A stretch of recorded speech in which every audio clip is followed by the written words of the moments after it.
Hello, I'm meteorologist Rob Krommark here with a very important message about the incoming heat. Now, we're going to have hot weather starting on Thursday, and then it's just going to keep on intensifying through part of the weekend. But at the very end, we're finally going to see a cool down, but still some very warm overnight temperatures. So there's a lot going on.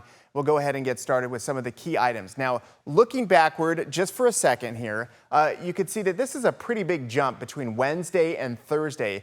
We've had a handful of days below average, some average days, but many days it'll end up being right around 18 days above average for the month of May. So, you know, most days above average, a lot of days below average or at average. So it's been a decent month, all things considered, not necessarily a truly hot month until right now. Now we have the weather impact alert days. This is for the valley spots. It's going to be Friday and Saturday for extreme heat for this time of year. Now, if you hit 105 degrees right in the middle of summer, that's a big story. The fact that it's happening in the waning days of May really is a big deal. So all your heat safety stuff, which you haven't really been having to put into practice since the beginning of October, that's the last time that we've seen numbers like this. You got to start thinking ahead what you're doing in the afternoon. What can't you do? What can you move around? What can you move to the morning? What may you have to cancel?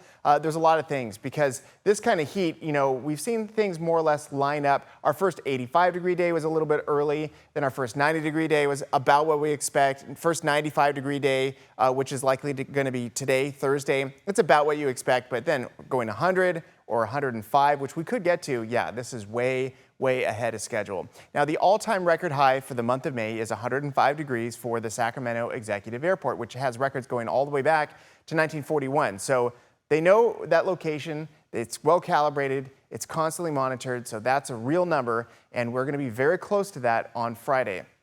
Some of your heat safety reminders. You know all of this instinctively, so I don't have to hit on every one, but just know that it's going to get hotter much earlier in the day than you realize. It's much hotter in your vehicle. In fact, once the car is off and the doors close, gets very hot very quickly. It's very dangerous for pets, obviously, and kids. And then what you're going to be doing in the afternoon is just seeking shade, drinking lots of water, or just going indoors and waiting until it's over. And if you have to be outdoors, you know all the things, hat, sunscreen, lots of water breaks, because it is going to be hot even as early as today. We started off in the 50s, which gave you a really big false sense of how the day is going to pan out, because we're going to be hitting highs in the mid-90s. This is essentially as hot as we've seen so far in 2025. And the issue here is that it just takes a long time to cool down. At sunset, there's not a lot of wind and it's 85 degrees. Yesterday, for example, it was in the low 70s with a refreshing breeze. So this is just something that takes a lot longer to cool down overnight. And that's one of the key points in a heat wave, is that it's hot during the day, but it usually is very warm overnight. And that becomes a problem because it's just hard to cool down.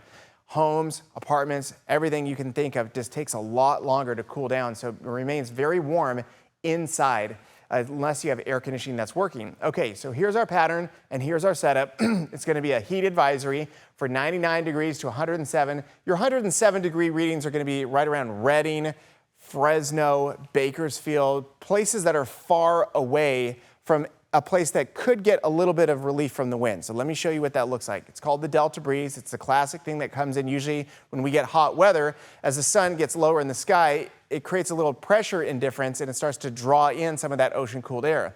The problem with the heat wave is that you might get a little bit of that, maybe in a couple of hours or so, but it has a very hard time sustaining itself, number one, and then number two, it just doesn't spread out very far. So if you're outside of that influence, you just get hot during the day and you remain really warm with very little relief overnight. Let me give you an example of that. On Thursday, you're going to see most of your heat-related issues, moderate heat risk for your health, is going to be right in the middle of the valley. But then for your Friday, which is going to see the hottest temperatures, everyone's going to be included in that moderate category. That's the orange. But then the combination of a hot day and a warm overnight, places that do not get that cool, refreshing evening breeze, at least a taste of it, are going to remain hot and warm overnight. And that's the lower foothills and areas far north of Sacramento and south as well. So their risk is elevated if you live in those areas throughout the day and the evening. And then things start to quiet down a little bit on Saturday, and then more widespread cooling as we get into Sunday, Monday and beyond. So this is a very big deal. Do not sleep on this. Hot weather is already going to happen on Thursday. Much hotter and close to records on Friday and Saturday, your weather impact alert days. A bit of cooling, but still warm out there on Sunday. Then finally we get back to the 80s and should stay there through most of next week.